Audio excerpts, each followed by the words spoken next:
कुछ दिनों पहले आपने सत्संग में विविध प्रकार के नरकों और वहां मिलने वाले भयंकर दंडों का वर्णन किया। महाराज जी, प्रश्न यह है कि इसी जीवन काल में कहीं ना कहीं अपराध तो बन ही रहे हैं। महाराज जी, अब कैसे इसका प्रायश्चित हो? हम क्या करें कि हमें कभी भी नरक ना जाना पड़े? वो भागवत जी। जरा उसमें से, क्योंकि प्रमाणित ठीक बात। विश्वास ज्यादा होता है। श्रीमद् भागवत में ही नरकों का वर्णन हुआ, तो उसी में दवा भी लिखी हुई है, उसको कैसे हम दूर करें। जिस समय अजामिल नाम के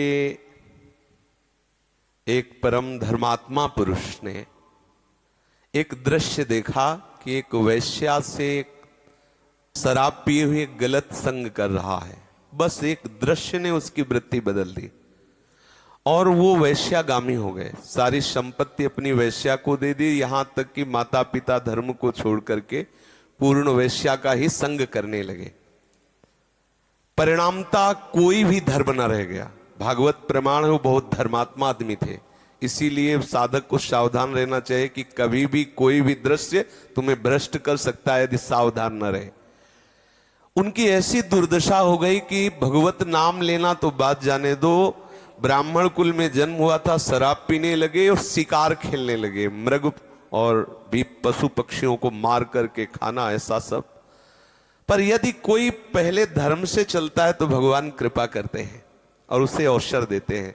तो संतों की एक मंडली गई तो गांव के लोग ने उपहास में कह दिया कि वो गांव से पूछा, गांव के लोगों से, कि कोई पवित्र ब्राह्मण हो तो उसके यहाँ रुक जाए, या कोई ऐसा धर्मात्मा। वहां बहुत बड़ा धर्मात्मा पवित्र अजामिल है, ऐसा विनोद में उपहास करने के लिए संत मंडली को भेजा। जब वहां गए, पूछा अजामिल जी हैं क्या? बोले हाँ आते होंगे। तो देखा एक दो हिरन में मारे हुए और एक मलिन वेश, देखने से ही लग रहा था कि ये पापी आदमी है। कहीं किंचन मात्र मुख में प्रसन्नता नहीं, तेज नहीं, आनंद नहीं। देखा तो उन्होंने कहा कि भैया हमें तो लोगों ने बताया कि आप पवित्र ब्राह्मण और धर्मात्मा हो। तो रो पड़ा। संत दर्शन से पातक नष्ट होते। उसने कहा महाराज क्या बताऊं, बहुत नीच आचरण करके आज मैं महान पापी हो चुका हूं। मैं शराब पीता हूं, जुआ खेलता हूं, हिंसा करता हूं, चोरी कर, जितने पाप है सब मैं करता हूं। क्या मेरा निस्तार हो सकता है? जैसा आपने कहा, कोई भी व्यक्ति ऐसा नहीं है, छोड़ भगवान और भगवान के निज जन जो अवतार लिए हैं उनके सिवा, जिनसे गलती न हो। शास्त्र कहता है नाही कश्चित क्षणमपि जातु तिष्ठत्य कर्म कृत कार्यते ह्रवशः कर्म गुणैः स्वाभाविकैर्बलात्।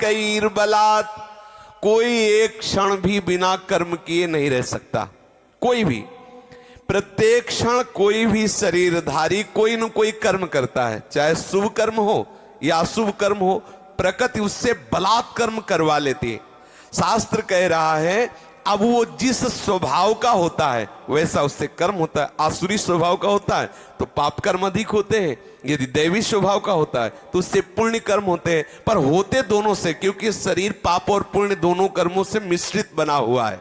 निश्चित है सबसे कुछ पाप होते हैं, सबसे कुछ पुण्य होते हैं। गलत संग हो जाए तो अधिक पाप हो जाते हैं और अच्छा संग हो जाए तो पुण्य अधिक हो जाते हैं। अधिक पुण्य वाला स्वर्ग जाता है और अधिक पाप वाला नरक जाता है। अजामिल जी से कहा तुम धैर्य धारण करो, चिंता तुम्हें करने की जरूरत नहीं। एक उपाय है, समस्त पापों का सांगोपांग नाश करने के लिए भगवान का एक नाम है, आप नाम जप करो। उनका ये मेरे से नहीं होने वाला। पापवंत कर सहज स्वभाव भजन मोर ते भाव न काओ। बोले मेरे से भजन नहीं हो सकता, पक्की बात है, नहीं होगा। जिसका मलिन अंतःकरण हो गया वो भगवान नाम जप नहीं कर सकता। बोले तो एक बात करो, तुम्हारी पत्नी गर्भवती है, तुम्हारे अब बच्चा होने वाला है, ये आखिरी बच्चा है, इसका नाम तुम नारायण रख देना। बोले हाँ ये ठीक है। जब पुत्र हुआ उसका नाम नारायण रख दिया तो भगवत कृपा से उसको इतनी आसक्ति हो गई कि खाना पीना हर समय उसी बालक को तो नारायण नारायण पुकारना। देखो संतों के संग का प्रभाव देखो। जहां नाम जप के लिए साफ मना कर दिया था उसका नाम जप प्रारंभ, बेटा नारायण नारायण नारायण। कुछ समय बाद उसका अंतिम समय आया तो मृत्यु शैया में पड़ा हुआ था। उसको याद उसी अपने बच्चे की आई तो यमदूत आ चुके थे, भय से वो आक्रांत होकर व्याकुल होकर पुकारा नारायण बच्चे के लिए।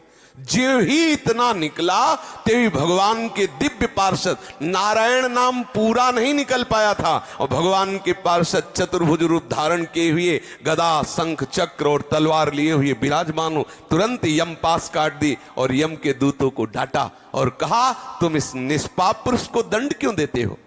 तो उनका महाराज आप वैसे देखने में तो बहुत दिव्य लग रहे हो, ये निष्पाप कैसे हो सकता है?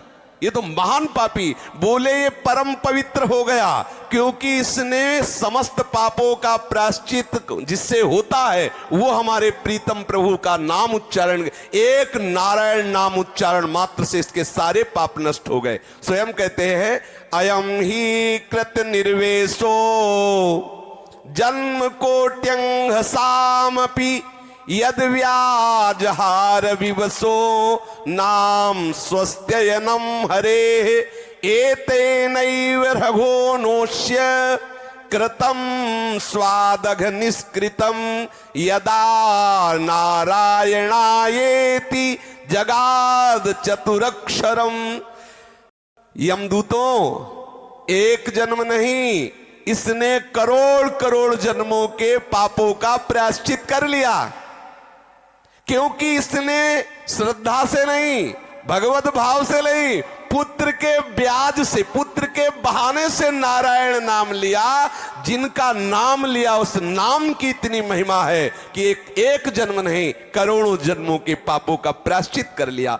जिस समय इसने 4 अक्षर पुकारा, नारायण चतुरक्षरम, जगाद चतुरक्षरम नारायण, ऐसा उच्चारण करते ही जितने इसके रजिस्टर नरक में भरे पड़े थे सब जला दिए गए।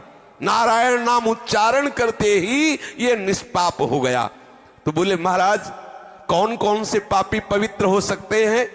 इस्तेनः सुरापो मित्र दुग्ब्रह्महा गुरु तल्पगः स्त्री राज पितृ गोहंता ये च पातकिनो परे।